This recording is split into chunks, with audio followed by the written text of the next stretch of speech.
La fonctionnalité Control Room est un aspect important des logiciels de studio Steinberg.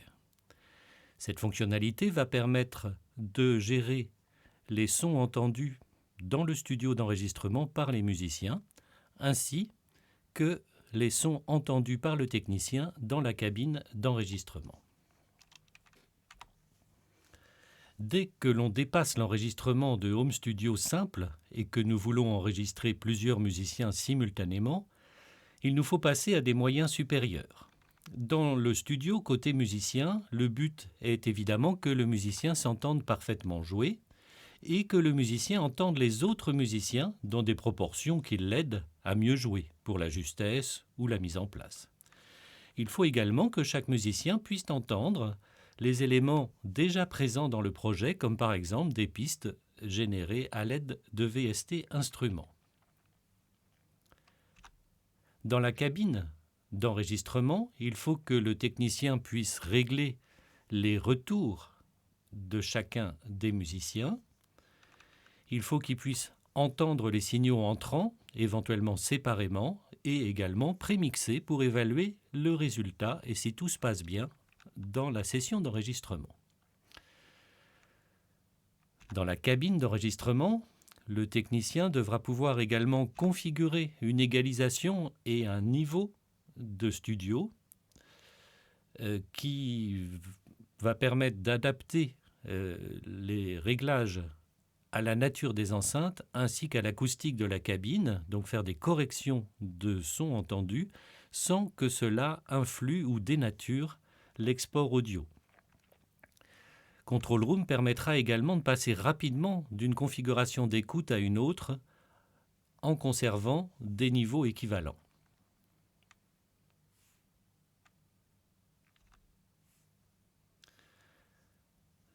Dans le studio d'enregistrement où se trouvent les musiciens, il nous faudra donc du matériel spécifique.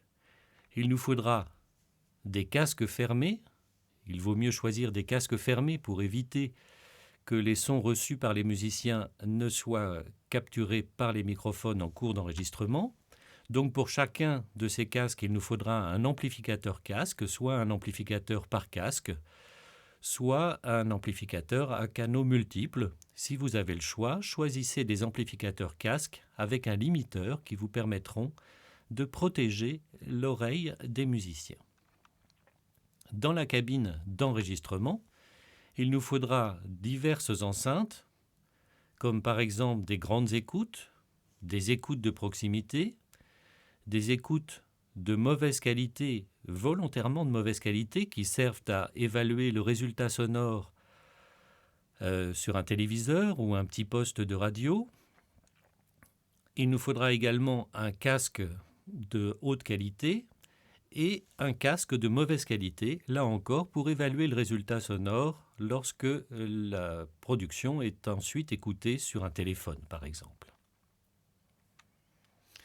Tout cela a des conséquences en matière du choix de l'adaptateur audio, puisque 4 casques de studio, cela fait déjà 8 canaux, puis 3 paires d'enceintes dans la cabine, cela fait 6 canaux, et un casque dans la cabine, 2 canaux supplémentaires, donc vous voyez qu'on est déjà à 16 canaux audio. Ça signifie qu'il faudra choisir un adaptateur audio avec 16 ports. Le plus souvent, on trouve des adaptateurs 8 in, 8 out. Il sera facile d'ajouter à la plupart de ces cartes son, via le port ADAT, un convertisseur analogique numérique et numérique analogique supplémentaire, offrant les 8 canaux supplémentaires qui nous manquent dans cette configuration. En ce qui concerne le studio lui-même, cela fera un câblage assez important et il vaut mieux faire un câblage propre. Quand on passe beaucoup de temps dans un studio, l'ambiance bazar chantier où on n'arrive pas à mettre un pied devant l'autre sans trébucher dans un fil n'est pas propice à la créativité. Je pense qu'il faut faire du propre, exactement comme on peut le faire dans le cas d'une sonorisation où on essaye de faire courir les fils de manière élégante autour des musiciens. Nous allons pouvoir nous lancer dans la configuration de notre système. Donc nous allons gérer les entrées audio. J'ai choisi pour cet exemple un groupe de 4 musiciens, l'un d'entre eux se trouvant distant et connecté au studio principal via Internet avec les fonctionnalités de VST Connect de Steinberg. Donc la première entrée utilisée est celle qui provient de l'Internet avec la fonctionnalité VST Connect. Donc il n'y a pas de port physique correspondant à ces entrées audio puisque tout cela vient du module Internet VST Connect qui en fait se présente comme un insert dans la tranche d'entrée du logiciel. Ensuite, mon premier musicien s'appelle Jean et il chante et il joue de la guitare. Il y a donc 2 micros devant lui. Michel joue de la basse avec donc une entrée audio et Johnny joue de la batterie avec la grosse caisse, le micro au-dessus de la caisse claire, le micro au-dessous de la caisse claire, le micro de charlet, le micro pour les 3 tomes, basse, médium et aigu, le micro pour la cymbale ride et une paire stéréo sur 2 ports, dite overhead, mise au-dessus de la batterie. Mes canaux d'entrée vont donc maintenant dans le logiciel se présenter comme ceci, et je vois mes entrées. En ce qui concerne les sorties, eh bien, comme vous le voyez, il n'y a pas de sortie physique connectée sous l'onglet Output. Néanmoins, ce port de sortie doit absolument être présent. C'est lui qui va servir pour l'export audio. Alors, ça ne veut pas dire qu'on ne va pas entendre cette sortie du projet, mais en fait, nous l'entendrons au travers du control room que nous allons voir maintenant. C'est-à-dire que la sortie principale, elle sert pour l'export et qu'elle va être également récupérée et gérée dans la partie control room. Alors, la partie control room, la voici. Cet onglet est particulier dans le sens où il peut montrer des entrées et des sorties. Donc, le micro qui permet de parler aux musiciens est sur le port 1, ici, dans mon exemple. Le retour casque, la sortie vers le musicien distant, n'est pas connecté physiquement puisque cela passe par Internet. Le retour casque 2, c'est celui de Jean, qui chante et qui joue de la guitare. Pour Michel, une sortie qui joue de la basse, une paire de sorties pour son casque, ainsi que pour Johnny. Par ailleurs, dans la cabine, nous avons le casque de cabine avec ses ports audio, les grandes écoutes sur les sorties 1 et 2, les écoutes de proximité sur les sorties 3 et 4, et les toutes petites écoutes de mauvaise qualité, volontairement de mauvaise qualité, sur les ports 5 et 6. Maintenant, nous allons pouvoir établir le projet lui-même. Donc, nous créons un certain nombre de pistes correspondant à chacun de ces microphones. J'ai placé ces pistes dans des dossiers et même la totalité du projet dans un dossier car cela permettra, en cliquant sur Record ici, d'armer toutes les pistes en enregistrement d'un coup. En effet, dans une pratique courante du home studio, on ne se préoccupe pas tellement de ça puisqu'on enregistre une piste à la fois. Et d'ailleurs, lorsque l'on sélectionne une piste, cela arme cette piste en enregistrement et désarme toutes les autres. Ici, dans la mesure où nous avons besoin d'enregistrer plusieurs pistes simultanément, nous décochons cette fonctionnalité et nous devrons donc armer et désarmer manuellement les pistes, mais cela a l'avantage que lorsqu'on clique sur une piste, cela ne désarme pas toutes les autres pistes en enregistrement. On peut noter aussi que j'ai activé ce petit bouton égal sur certains dossiers. Cette fonctionnalité permet de garantir que toute édition faite sur un segment audio dans ce dossier se répercutera sur tous les autres. Il ne faudrait pas en effet qu'on puisse, par exemple, par inadvertance, déplacer la caisse claire font que ça déplace le reste, ce qui amènerait un décalage évidemment entre les éléments enregistrés. Donc chacune des pistes est réglée de manière assez classique. Donc mon musicien distant, la piste reçoit l'audio du VST Connect et est reliée à la sortie. La basse, par exemple, reçoit l'entrée audio que nous avons constituée tout à l'heure dans l'onglet Input de Audio Studio et va vers la sortie.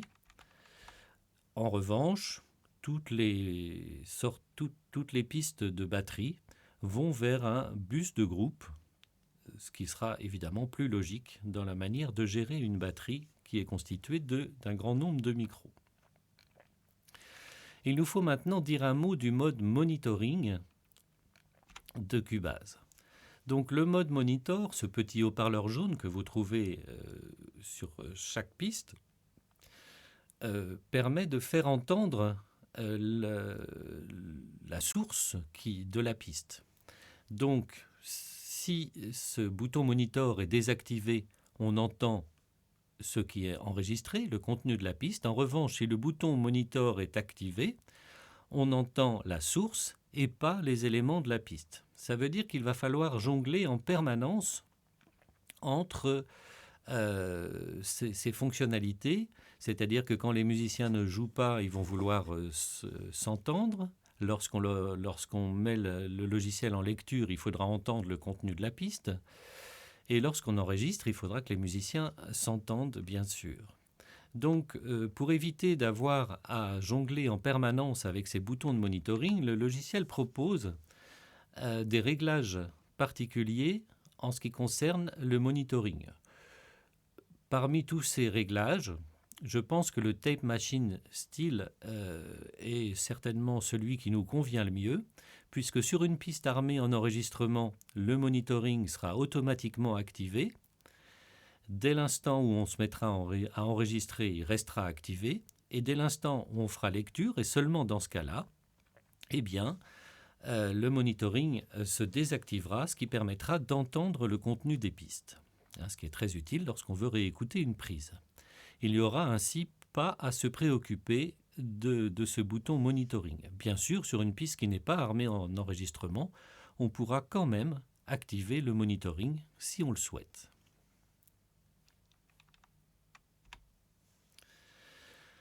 Bien que non disponible dans l'onglet Input, le micro de Talkback, qui sert normalement à parler depuis la cabine d'enregistrement vers le studio des musiciens, dans les casques des musiciens, physiquement présents ou distants par le système de VST Connect, eh bien en fait ce micro est néanmoins disponible et on peut tout à fait, si l'on le souhaite, le rendre disponible pour une piste, et dans ce cas-là on choisira comme source le Talkback.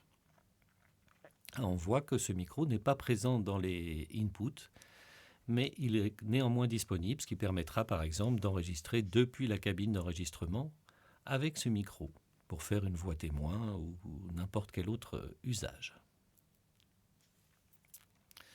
Donc notre console ressemble maintenant à ceci, et donc nous avons créé nos pistes de manière assez commune. Maintenant, il va falloir envoyer du son au cue, c'est-à-dire au casque des musiciens. Donc pour ce faire, il va falloir activer dans la console de mixage les cue send et on verra apparaître 4 envois auxiliaires supplémentaires qui sont a priori des envois pré-fader, comme c'est presque toujours le cas pour les systèmes de retour. Donc 4 bus supplémentaires, 4 envois pré-fader sous la rubrique cue. Pour régler rapidement ces cues, parce que ça fait beaucoup d'envois auxiliaires à régler, le logiciel nous propose quelques fonctionnalités, comme par exemple de régler automatiquement tous les envois de la même manière qu'est réglée la console principale, par cue ou pour tous les cues simultanément. Ensuite, on pourra bien sûr affiner ces réglages, car il est évident que le but d'un retour casque est de proposer un mixage particulier à chacun des musiciens pour lui assurer le meilleur confort possible. Notre console se présente donc maintenant comme ceci. Donc, comme la couleur des scènes nous le montre, on est bien ici en pré-fader et par exemple ici pour cet envoi vers la réverbération en post-fader. À noter que chez Steinberg, on nous a automatiquement désactivé l'envoi pour le musicien distant de son propre son. En effet, le système VST Connect offrira localement, à l'endroit où se trouve le musicien, le retour casque du signal enregistré à distance. Ça évite un aller-retour important par Internet du son et empêchera des problèmes de latence de retour de se produire. Voilà.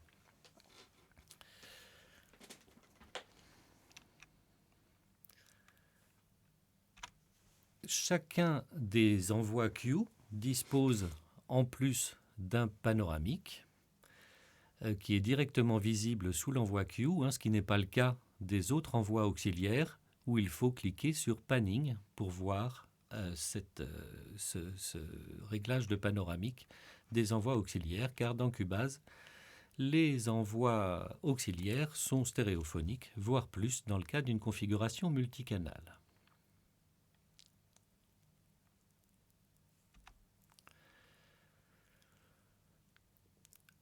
On voit que les Q ici ne reçoivent pas le groupe que j'ai constitué pour ma batterie ou ne reçoivent pas l'effet, ne reçoivent pas le master. Bien sûr, on pourra choisir d'envoyer le groupe plutôt que les micros séparés de la batterie. Et il sera bien sûr souhaitable d'envoyer de la réverbération dans les casques des musiciens. Pour le chanteur en particulier, c'est un confort nécessaire pour bien chanter que d'avoir de la réverbération. Dans ce cas-là, il faudra évidemment activer et régler les envois Q de ces tranches, bus de groupe et bus d'effet.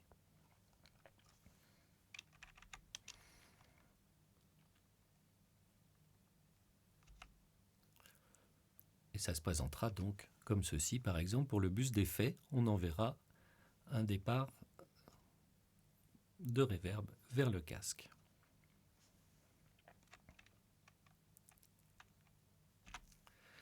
Donc maintenant, nous allons pouvoir observer la console de Control Room.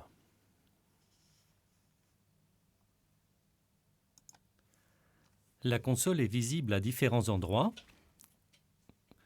À droite de la fenêtre projet, à droite de la console de mixage, ou séparément, si on veut la poser sur un écran particulier, par exemple, de son installation.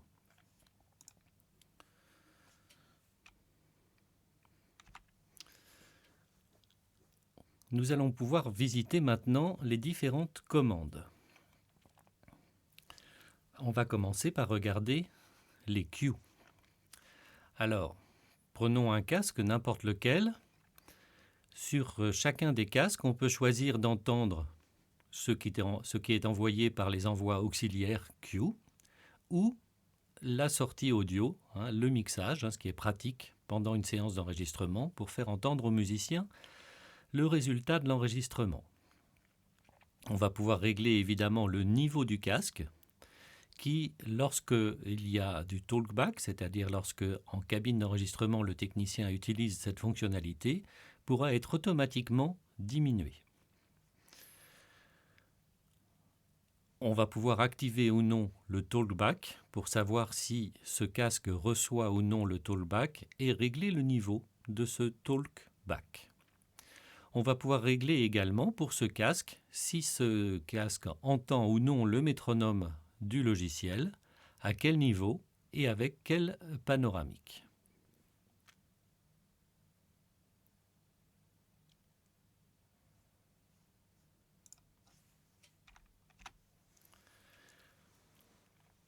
Chaque Q, chaque casque, pourra profiter d'une série d'insertions qui permettra de corriger le son envoyé au casque sans que cela influe sur quoi que ce soit d'autre.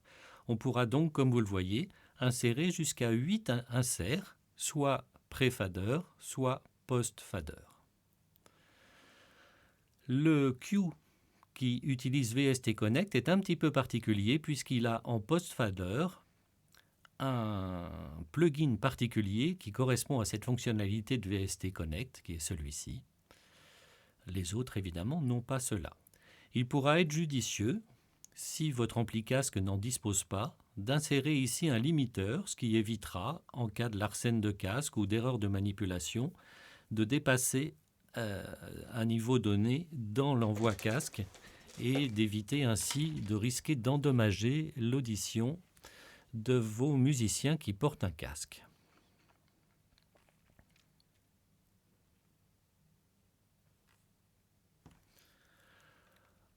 En ce qui concerne la cabine, eh bien, nos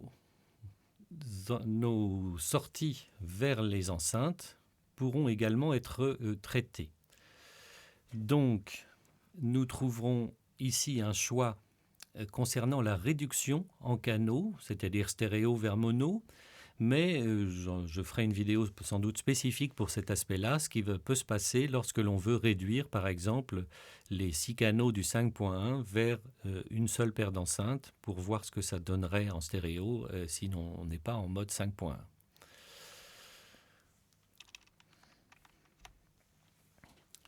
Et on sélectionnera cette réduction de canaux ici, en bas de la console principale du control room.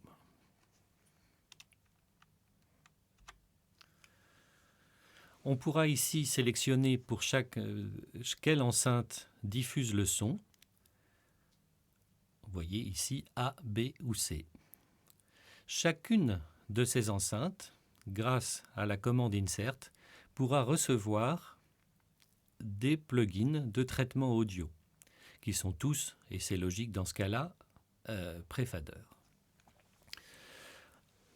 On pourra donc ici égaliser le signal de manière à adapter les enceintes, le son envoyé dans les enceintes à l'acoustique du studio.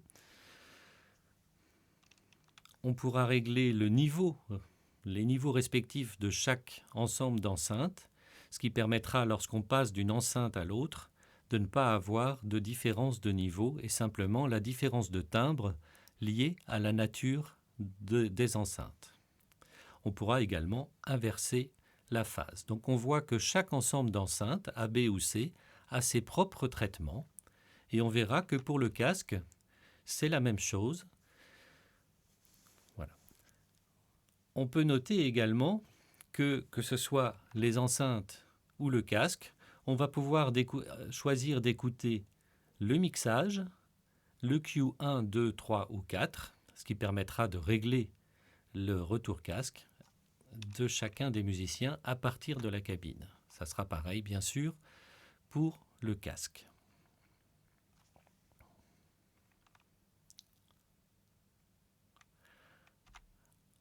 En ce qui concerne le talkback, il y a également des inserts. Ainsi, vous pourrez faire un joli son pour susurrer vos consignes aux musiciens dans leur casque. Il y a, si on utilise le VST Connect, en permanence, en insert dans le talkback, un envoi vers le plugin qui permet d'envoyer par Internet les sons du talkback. Là aussi, on va trouver 6 inserts pré-fader et 2 inserts post-fader.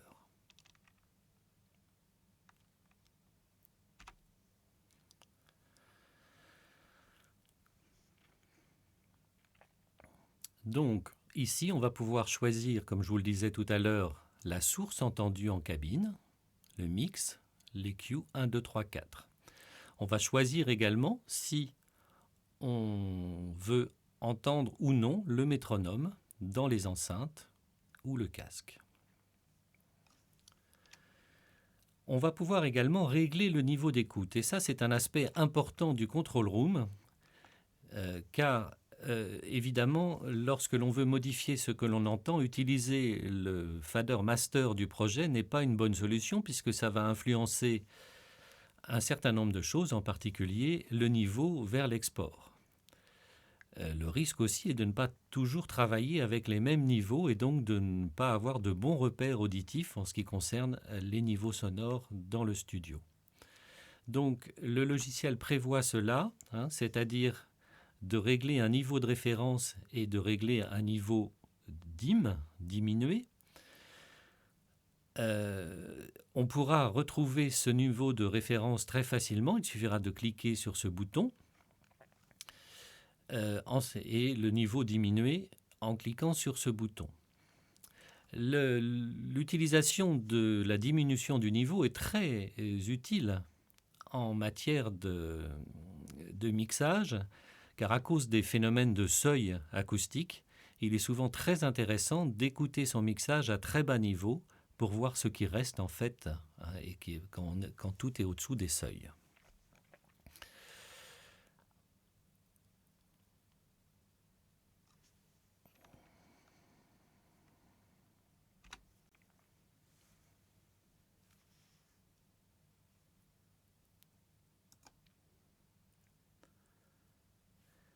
En observant la console de mixage, vous avez dû voir apparaître qu'après l'ajout du control room dans votre dispositif, est apparu ce bouton L sur toutes les tranches des consoles de Cubase.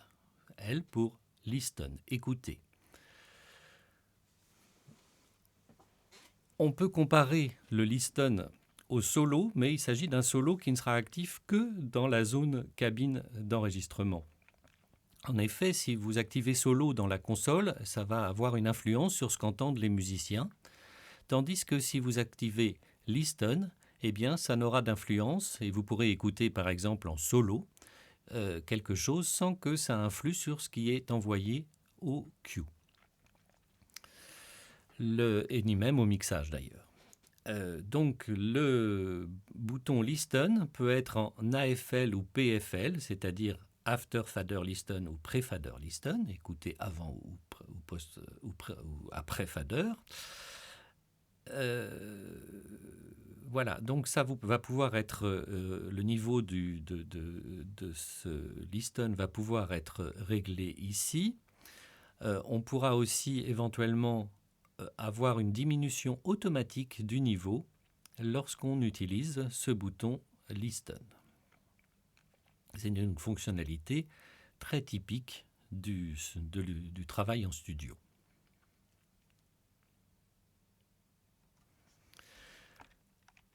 Avec tous ces ajouts de fonctionnalités, ces plugins ajoutés pour le monitoring, il va falloir essayer d'obtenir des performances satisfaisantes au niveau de notre installation.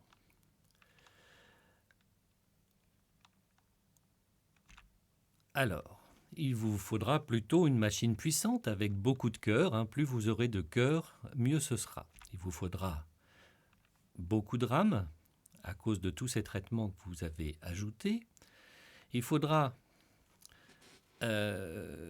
éventuellement geler les VST instruments de manière à diminuer la charge de travail et éviter que de la latence soit provoquée par ces VST instruments, puisqu'a priori, quand vous enregistrez vos musiciens, vous n'avez pas besoin que le traitement soit fait en temps réel au niveau des VST instruments. Vous devrez également choisir dans l'interface de votre adaptateur audio la latence la plus faible possible, diminuer jusqu'à voir apparaître des clics ou des problèmes, et dans ce cas-là, remonter d'un cran dans ce réglage. Vous devriez également éviter pendant l'enregistrement d'utiliser des plugins trop gourmands. On voit ici dans la console que la reverb qui a été mise ici amène à l'ensemble du système 10 millisecondes de latence. Donc il vaut mieux, pendant l'enregistrement, choisir des plugins peu gourmands en puissance de calcul. Au moment du mixage, bien sûr, vous pourrez réintroduire vos gros plugins, puisque là, à ce moment-là, la latence n'a plus tellement d'importance. Néanmoins, si vous continuez à rencontrer des problèmes de latence de monitoring, eh bien, vous pourrez cliquer sur ce bouton et contraindre Cubase à ne pas tenir compte de la demande en retard de signal de certains plugins.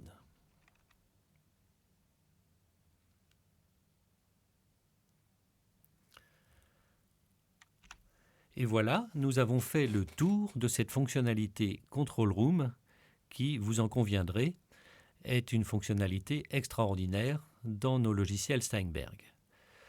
J'ajouterai quelques vidéos par rapport au multicanal et aussi par rapport à l'utilisation du Control Room dans un dispositif simple comme un home studio avec un adaptateur audio avec seulement 2 entrées et 2 sorties.